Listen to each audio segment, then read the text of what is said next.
السلام علیکم، میرا نام محمد اسحاق ہے اور آپ ہمارا یوٹیوب اور فیس بک پیج دیکھ رہے ہوں گے۔ اسلام آباد میں مولانا فضل الرحمان اور اپوزیشن رہنماؤں کی میڈیا سے گفتگو۔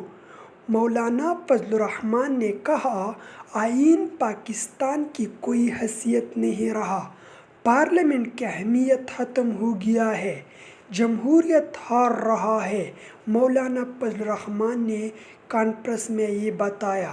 تو چلتے ہیں ویڈیو کی طرف اور آپ کو مولانا کے بات دکھاتے ہیں کہ مولانا نے اس ویڈیو میں کیا کہا۔ تو چلتے ہیں ویڈیو کی طرف۔ آئین پاکستان اس کی کوئی حیثیت نہیں رہی ہے اور پارلیمنٹ کی اہمیت ختم ہو چکی ہے، جمہوریت اپنا مقدمہ ہار رہا ہے۔ آپ نے اس ویڈیو میں دیکھا ہوگا کہ مولانا فضل الرحمان نے کہا کہ آئین پاکستان کا کوئی حیثیت نہیں رہا، پارلیمنٹ کی اہمیت ختم ہو گیا ہے، جمہوریت ہار رہا ہے۔